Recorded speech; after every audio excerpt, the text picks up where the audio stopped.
On this episode of RevHang. I don't do CrossFit. I go to a friend of mine's CrossFit gym every once in a while so I can remind myself that I don't like it and that it's dumb. Just have them all do rallycross around Monaco. Ooh, that'd be fun. Hang Fun out fact, you've ruined us. I can no longer trust Herta to return reliable results. Yeah, right. It's always the pit stops, dude.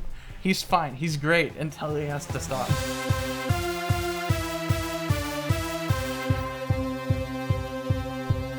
Hello, everybody, and welcome back to RevHang. I'm Nathan, as always, and alongside me is my good friend and co-host, Ben Bagley. How's it going, Ben? My podcast.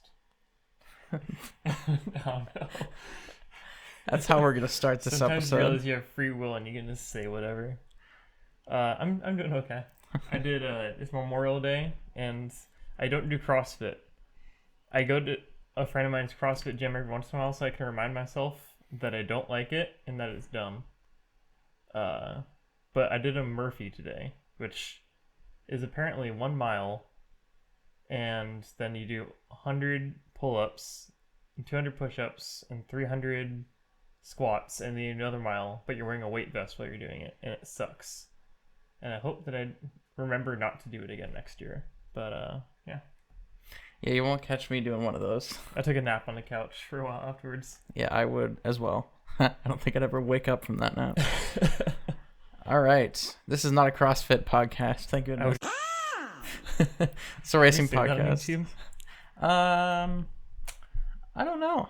Editor, make sure this is YouTube friendly. Make me say something else. I just did. Haha. Future me. All right. Let's talk about some racing. And nothing else. And nothing else. We'll start with IndyCar. This week was the Indy 500. It is Memorial Day weekend, so of course it was the Indy 500 and the Monaco Grand Prix. And the Weenie 500? And the Weenie 500. The Wiener 500? The Coca-Cola 600 as well, which I actually watched. Did you actually? I watched all 400 laps. 10 out of 10 would not recommend. I'm sorry. NASCAR is a great highlights series. I'm learning that. Yeah. I'm very interested in NASCAR. The action of NASCAR, not the oh boy. Anyway, let's talk about IndyCar. Qualifying we talked about last week. To remind everybody of the top 10, it was Robert Schwartzman on pole, followed by Takuma Sato and Pato O'Ward. 4th and 5th were Scott Dixon and Felix Rosenqvist. 6 through 10 were Palou, Malukas, Lundgaard, Ericsson, and McLaughlin. Moving into the race, McLaughlin crashed on the warm-up laps. Absolutely tragic scenes. Rough. Yeah, we had a delayed start from a little bit of rain on one of the corners. And then we had another delayed start. Because somebody didn't deal with the rain on one of the corners very well. Yeah, a couple of somebodies didn't really deal with some of the first corners very well. Yes. McLaughlin crashed on the warm-up laps while warming up his tires, destroyed the front end of his car. Man was clearly dejected, as I think anybody would be. Then the race finally started on lap 4, and Marco Andretti, I believe is the correct one, one of the M's, crashed into turn 1, ending his race immediately. The Andretti He almost curse. took out Armstrong too, didn't he? He almost took out somebody. I think it was Armstrong. It was one of the rookies for sure. One of the blue cars. Yeah, might have been Rasmussen. It was somebody. Yeah. But after that, Takuma Sato took the lead on lap 10 and led for a good chunk of the race. Looked like he had a win firmly within his grasp, but then, we'll talk about that later. David Malukas made his way to the front and was a contender for the rest of the day. Very good drive from Malukas. On lap 74, Alex Rossi pit and his car burst into flames. Caught several of his crew members on fire as well.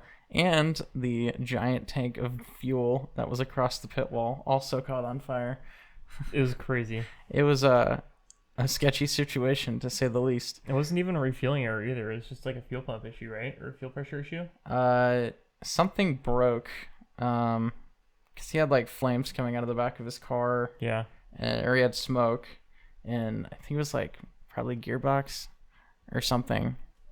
Anyway, some fuel leaked out and hit a hot part of the car, and chaos ensued. Yeah. Yeah, it's The pretty pit nuts. lane was an insane place to be this weekend. The pit lane had more action than the track did. Yeah. Absolutely brutal. Everybody was okay though. Thank goodness they got the fire put out. That was on the fuel tank. Yeah. Sketchy. That's why pit crews wear fireproof suits too. Yes. You see Rossi was completely unbothered by the fact that his crew was burning alive and was throwing his gloves so mad. across the pit lane. My race is over. Oh no, my refueler is literally on fire.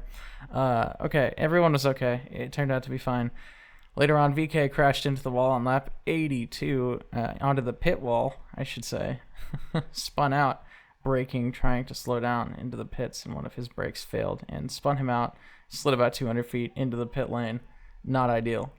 Also not the last time. Not the last time. Takuma Sato overshot his pit box by about 10 feet and lost a ton of places as his crew had to push his car back into his pit box to do the pit stop. Then after that, Robert Schwartzman, the pole sitter, pit and misjudged his braking zone, locked his tires, and slid into half of his pit crew. Miraculously, nobody was seriously injured. I think a guy hurt his foot, but I think that was about. It looked like some big hits. Like I thought one guy for sure broke a femur or something, but nah, it sounds like a guy just might have had his foot run over. Definitely went bowling though, which bowling for cars is one thing, as Valtteri Bottas knows, but bowling for your pit crew is quite a whole something other else. thing. Especially going from pit leader or pole leader to that. Yeah, is rough. Definitely rough. Ryan Hunter-Reay led the second section of the race. He led for probably about 50 laps. He was looking good. Joseph Newgarden made his way through the field very quickly, from almost last on the grid, 32nd on the grid, and he was up to P7 by like lap 100. Mm-hmm. It was pretty nuts. On lap 92, Larson spun out and took out Kiffin Simpson and Stingray Robb. The man who claims he is the best all-around racing driver in the world, Kyle Larson, who has yet to drive anything other than an oval, spun out on an oval, his racing series of choice, not series, the discipline, format. And another thing to notice, he went to the Coca-Cola 600 later that evening, and then also spun out into the wall and ended his race. Actually, the end of his race was because another guy crashed and he got caught up in the carnage. But he fell back to like 30th place because he spun and hit the wall. Yep. Greatest racing driver of all time. He did get the double. He crashed in the Indy 500 and in the Coca-Cola 600. Yeah. They showed the stats of it during the 600, and it was like the least successful double attempt of all time. It's like, ooh, brutal. Anyway, back to the Indy 500. Connor Daly made his way to the front through very aggressive moves. The guy was sending it on everybody. It was wild. Unfortunately, he did destroy his tires in the process and kind of got screwed on strategy. Because of it, fell back through the field at the end of the race. That was painful to watch. It was painful to watch, but it was very entertaining while he was passing everybody. Yeah.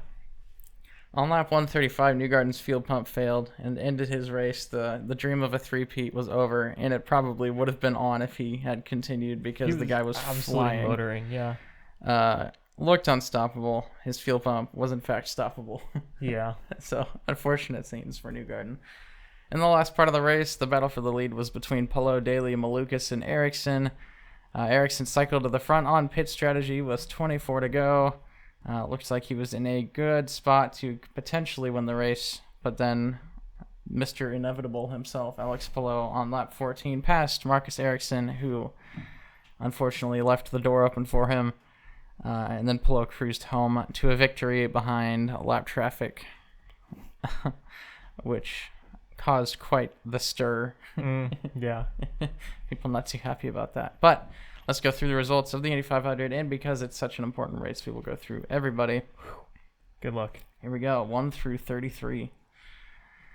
First 5 were Palou, Ericsson, Malukas, O'Ward, and Rosenqvist. 6 through 10 were Kirkwood, Ferrucci, Rasmussen, Lundgaard, and Daly. 11 through 15 were Sato, Eilot, Castroneves, De Francesco, and Foster. 16 through 20 were Siegel, Herta, Carpenter, Power, and Rahal.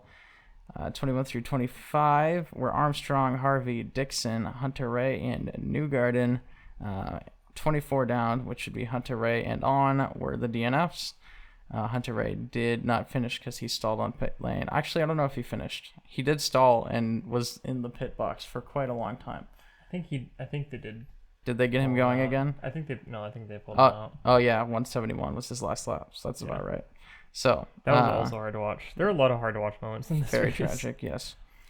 Justin Vingard was 25th. 26th through 30 were Stingray Robb, Kyle Larson, and Kiffin Simpson.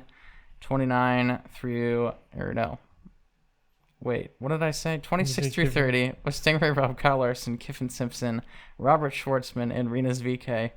And 31 through 33 were Alexander Rossi, Marco Andretti, and Scott McLaughlin. Scott McLaughlin was 0 laps completed. Oof. Brutal. Overall, I thought it was a pretty entertaining 500. Can't complain. There was quite a bit of drama and action. Yeah, the broadcast itself had its strange points. Fox is still figuring it out. Yeah, Fox is not the best recently. I will say the Coca-Cola 500 was actually presented by Amazon Prime, and it was fantastic. The broadcast was great. NASCAR itself is not my cup of tea, but the broadcast was awesome. So maybe Fox can learn a thing or two from Amazon Prime. Fox is very well known for learning. Yeah. For sure. Fox, yeah, right. Fox, for example, about halfway through the race, it was green flag racing. Then we took a break for ads. No mini screen in the corner, no ticker at the top, just full on ads for about 3 minutes. We get back, literally 1.5 laps of the Indy 500 under green flag, which is, for those of you who don't know, probably less than a minute. And we're back to full screen ads. So aggravating. Let us watch the racing, please. Anyway, let's talk about some stuff. First off, Marcus Ericsson, Kyle Kirkwood, and Callum Ilott got sent to the back of the field with penalties after the race was over. So Marcus Ericsson, who did finish second, ended up not finishing second. It went to David Malukas instead, and Pato O'Ward in third. So actually everybody I just listed, shift them up at least one spot. You can go look at the results for yourself because I put this out before this news was relevant. Or actually several minutes after, but they hadn't updated anything yet. So, kind of glad Ericsson did not win. Because if he did, then he would have gotten that win taken away, and it would have gone to Pelot anyway, which would have felt so much worse. Yeah. My goodness, imagine winning your first Indy 500 like that. Dude, even coming in second in the Indy 500 and getting sent all the way to the back would be rough. It's rough. I don't think he really cares that much, though. Yeah. You either win or nothing. I think Malukas deserved that second place, though. Absolutely. Malukas, I think, was very much happy with it. Marcus Ericsson having won the race before and then come close to winning the race several more times. I think it's either a win or nothing for him, especially when you're that close. Mm-hmm. So unfortunate things for them. They made changes to their car after they were no longer allowed to make changes to their car, so they pulled a Penske, sort of. Yeah. Pelot has begun entering the greatest of all time conversations, not by me necessarily, but the commentators were starting to talk about that. I think there is an argument that he just doesn't have the accolades to really prove that yet. But the guy's crazy. First oval finish being the Indy 500. First oval win. Or oval win, yeah. Yeah, it's the Indy 500. And they're talking about him being the greatest of all time. The guy is crazy good, don't get me wrong. For sure the best in the field right now. It's not even close. But you're telling me that Al Unser and AJ Foyt and all those guys were like, oh, yeah, let's brush all that history aside for this man who's been in the sport for 5 years. Yeah. Yeah. I don't think we're quite there yet, but people are talking about it, and I do think there is an argument. If you forget the accolades and everything and all the history, that skill-wise, he could very well be the best ever. Because I think we probably have the most competitive field ever right now. Lap traffic robbed us of an insane finish. Alex Pelot just cruised to the end behind some fast-lapped cars. Lots of controversy, people saying that IndyCar needs to fix this rule. I really don't agree with that. There are some very few moments where it hinders, and a lot more moments where I feel like it adds to the race. Yeah. I think... Because it also prevents, like, any, like, favoritism or, like, if you need to pass somebody at a different part of the track, whereas another person gets to pass at a better part of the track. Yeah, team orders could come into effect. And it's like, I think people should just be allowed to race for their position. F1, I get it, but IndyCar, I think, is a little different, especially on ovals. Yeah. I think people should be allowed to try to keep their lap for sure. It's just a little unfortunate that Pollock basically got a free win once he passed Ericsson because the lap cars were just punching a nice big hole in the air for him. Yeah. But to be completely fair, Polo played it perfectly. He hit his fuel number enough to where he had plenty of fuel by the end of the race on that crazy strategy. Realistically, I think Polo probably would have won anyway. But I think if those two lap cars were not in front of him, it would have been more entertaining. Yeah. More of a dogfight for sure. Because Ericsson never even really got a run on him after that. No. So, yeah. We talked about ads. Surprise contenders in the 500. We had a few of them. David Malukas up there. Kind of everyone forgot about this man. Yeah. This is the guy that drove for McLaren for 0 races. Was under contract for half a season. Accident. Yeah. Yeah. And everyone kind of forgot about him, but he's back. The man finished second now in the Indy 500. Great performance from him. Fantastic stuff. He was fast the entire race. Yeah. Constantly making crazy passes. Who else? Kyle Kirkwood in 6th place. Pretty good to see. Santino Ferrucci once again has a top 10 in the Indy 500. Jack Harvey finished really low, but I felt like he was actually doing pretty well through that start to middle of the race. Yeah, for sure. He just kind of fell off. Christian Rasmussen finished 8th. Connor Daly did finish 10th, but the guy was absolutely killing it out there. Yeah. Granted, I think maybe it's just because he was pushing too hard. He was definitely overdriving a little bit. Overdriving the car. And so people were like, yeah, you can go through if you're going to drive that hard. Takuma Sato, 48 years old, started second, held that position for a while, and technically after the penalties finished top 10. Did finish top 10, yep. 48 years old, and has 2 Indy 500 wins. Probably would have been competing for a third if he hadn't screwed up his pit stop. Yeah. But yeah, he said, like, for him, age isn't really a problem because he's clearly still fast. Yeah, clearly. Clearly, so. We can see that, thank you. So yeah, he's like, yeah, I'll be back next year. So, great stuff. Cool. Love to see that. So yeah, lots of great surprises in the 500. I thought it was a great race overall. Yeah. Won't really dive into championship standings too much because we all know what it is. Alex Below is 115 points ahead of the next person, which I don't think is quite accurate because this is all before things changed. Actually, no, it'd be less than that because Award would have moved up, and Ericsson's already in 10th anyway. So, anyway, still ahead by over 100 points by a long way. Kyle Corcoran in 3rd kind of snuck up on me. I mean, he did finish the first 3 races in the top 3. Yeah. So, although again, his standing definitely changed after not getting his bucket load of points. Yes. Getting sent back to the back, but still. This is true. Yeah. He finished 6th otherwise, I think. Yeah. So he actually, he did lose quite a bit of points. How many points did he lose? He got 29 plus 1 bonus point, so he probably lost a solid 25 points. I think you get 5 for finishing a race. So that bumps him down to right with Scott Dixon. Pretty much. Approximately, yeah. Just a little ahead. Something like that. That's still a pretty good Apparently place you to get be. championship points for qualifying. Really? That's wild. I mean, Robert Schwartzman got 13 bonus points. Huh. 18 points overall, even though he DNF'd. That's crazy. I guess that shows that I don't really know that much about IndyCar points. Yeah. Don't even get me started on NASCAR playoffs. My goodness. I watched 3 videos on it last night, and I still don't understand. Welcome to Whose Line Is It Anyways, where everything's made up and the points don't matter. Exactly. NASCAR in a nutshell. All right, let's move on to the Formula One and the Monaco Grand Prix. Everybody's favorite race to fall asleep to. Yes, I did take a pretty good nap during that middle section. I actually did not fall asleep this year, which was weird because it was kind of a horrible race. A riveting pit stop action.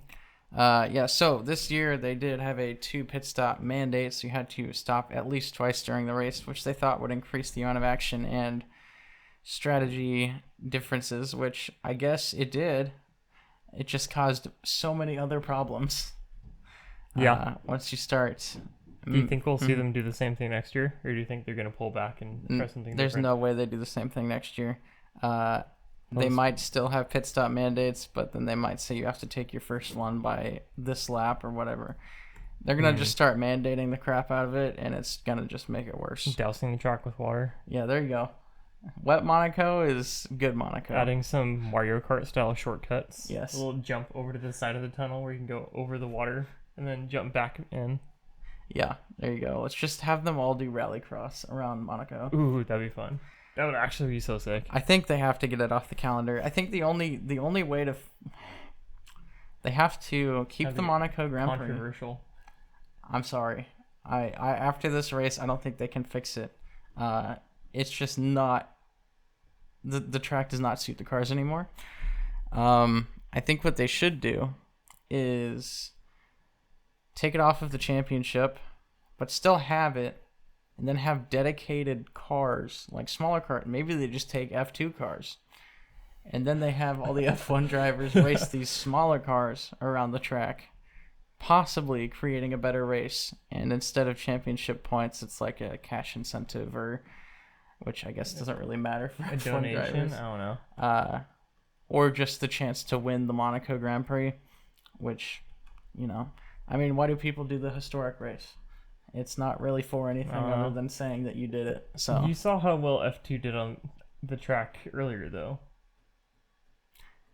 yeah, F2 did not go super well. That was a legendary pileup. Yeah, massive pileup. No one ever heard the engineer in the F1 game say no heroics into Sandoval. Everybody thought they could win the race into turn 1. Turns out everybody can't win the race into turn 1. Apparently somebody does have to brake. Somebody has to brake. Nobody blinked. Massive pileup in F2 into the first corner. Not great. But, all right, let's move into the qualifying for Monaco, because that's what really matters. Top 10 were Lando Norris, Charles Leclerc, Oscar Piastri, Lewis Hamilton, Max Verstappen, Isaac Hadjar, Fernando Alonso, Esteban Ocon, Liam Lawson, and Alex Albon.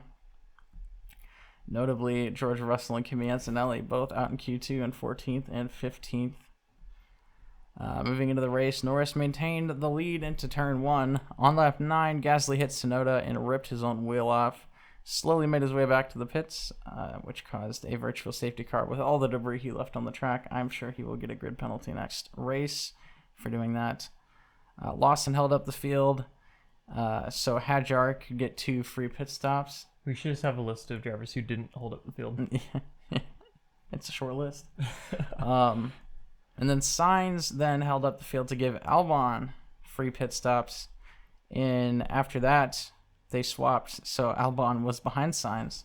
And so Albon held up the field so Sainz could get free pit stops. It was funny. We were just, I was sitting there and Alonso was running 7th. And I was like, this could be his first points. Somehow he's going to find a way to mess this up. And literally 3 laps later, engine failure. Mm-hmm. So Alonso ended his race with an engine failure on lap 30-something, I think. Russell cut the track to pass Albon after he was getting held up for so long. Basically did it intentionally, made that very clear on the radio, and then was given a drive-through penalty for doing that. Antonelli almost did the same thing until the team was like, hey. Don't do that. No. That'd be bad. We need to score points. And then they didn't. Yeah. Verstappen waited to pit until the last lap and backed Norris into Leclerc. Norris then pulled a huge gap on the last lap in clean air after Verstappen pit. So, top 3 are Lando Norris, Charles Leclerc, and Oscar Piastri. 4th and 5th were Verstappen and Hamilton. 6 through 10 were Hadjar, Ocon, Lawson, Albon, and Sainz. 11 through 15 were Russell, Behrman, Colapinto, Bortoletto, and Stroll.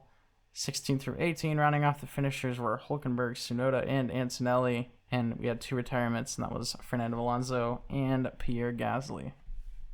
Very similar result to the pole or qualifying positions. Very similar, Weird. yes. Almost like having 2 stops didn't actually really do anything. work. Yeah, right.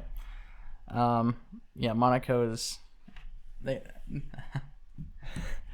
I was a huge supporter of keeping Monaco on the calendar for a long time. But after the last couple of years, it's like, okay, this is literally pointless. It's impossible. When you see Albon going 5 seconds a lap slower than everybody else and no one can pass him, it's like, this is a problem.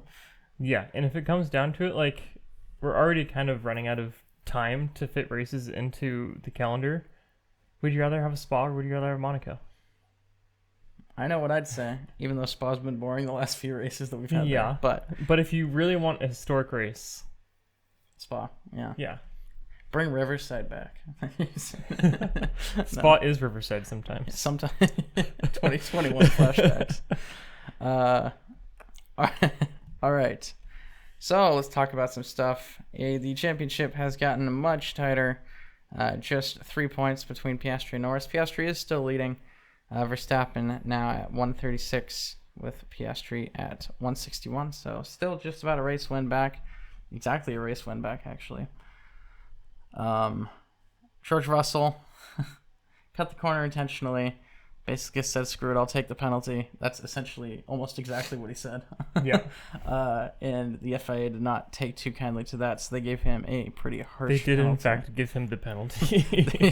He took the penalty, all right. Mercedes was absolutely atrocious this week.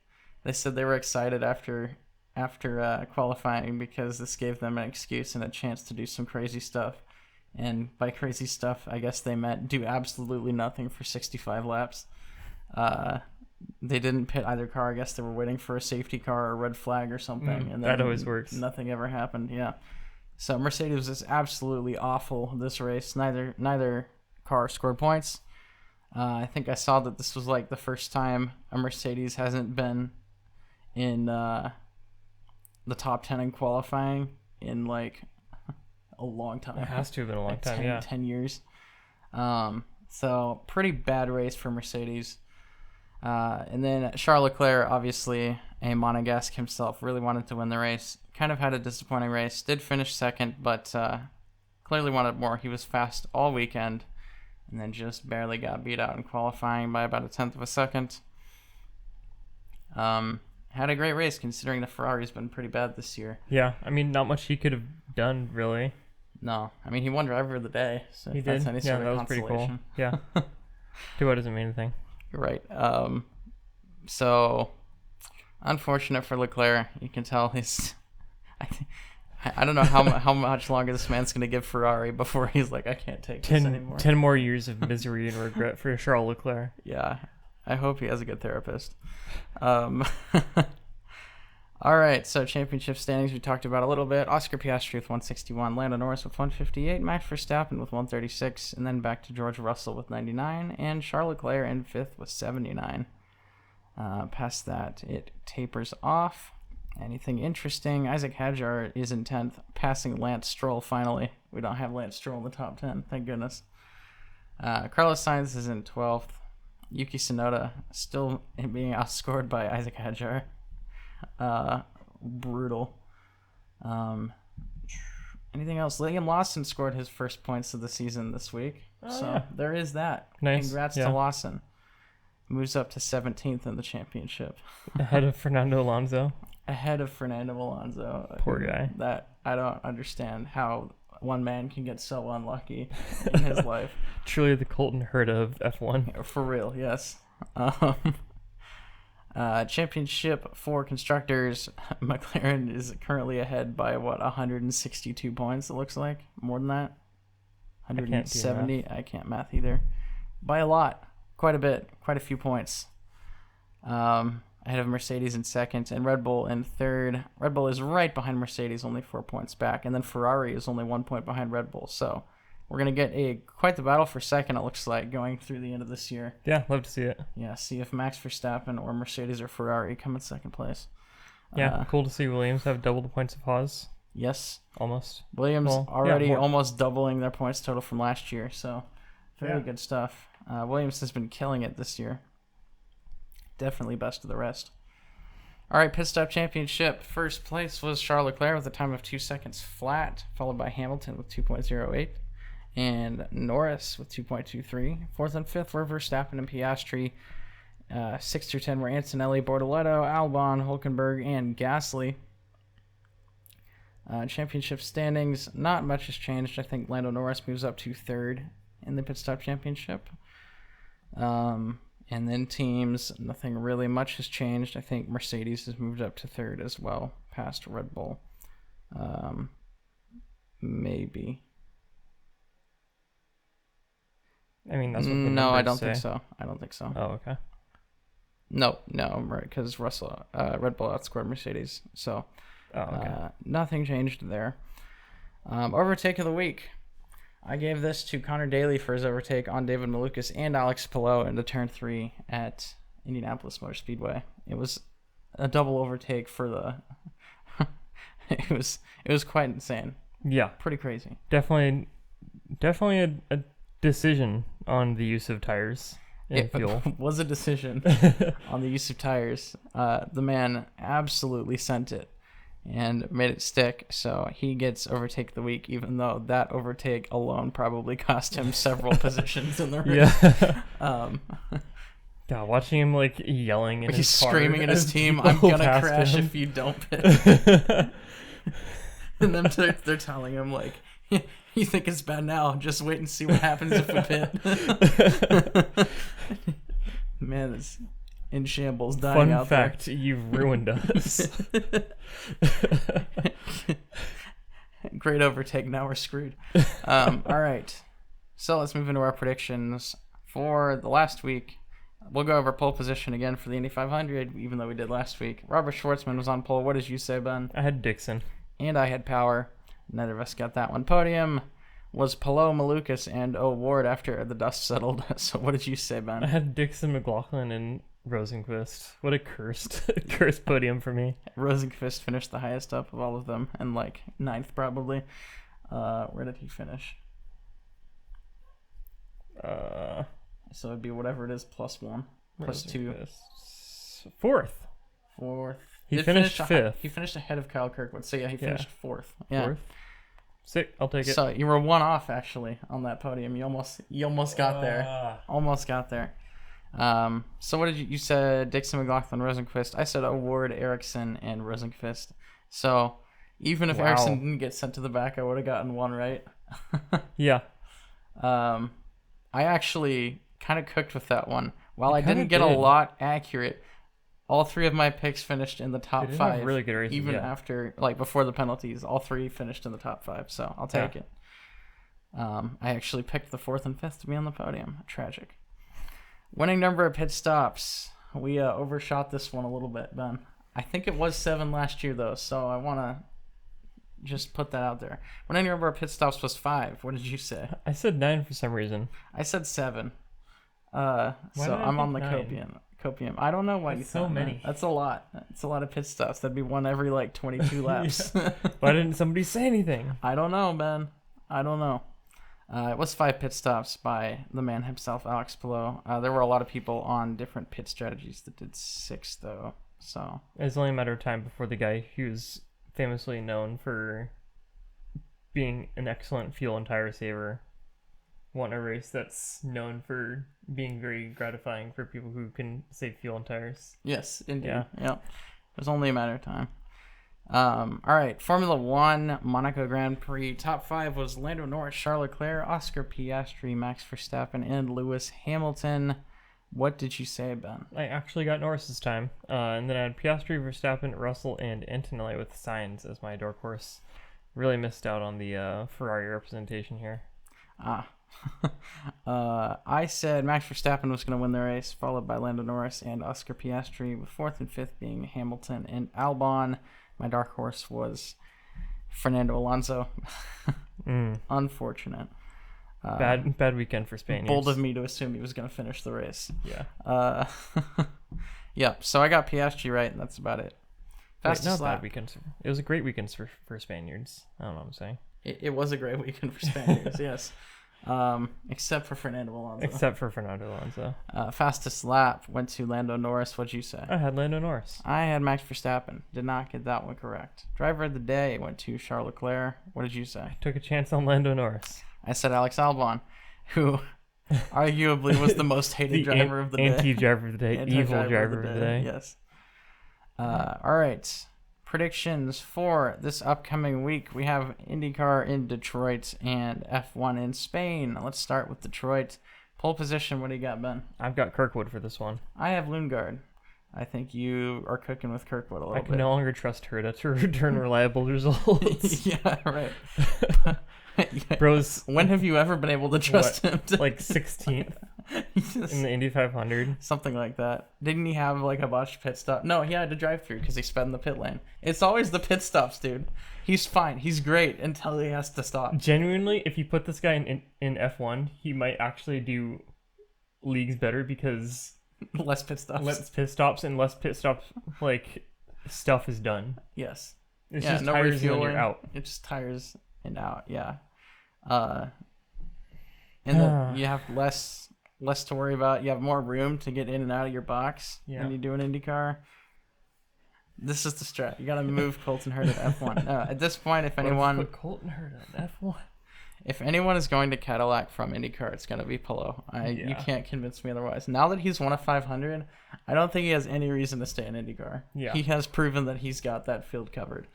So I would not be surprised if he makes that jump if given the opportunity, which I am all for. Mm-hmm. Let's get Max Verstappen some challenge here. Do we have an ETN when we're getting driver announcements for Cadillac? I thought it was going to be before summer break, so probably in the next couple months. They keep teasing it. Everyone knows it's going to be Perez and somebody else.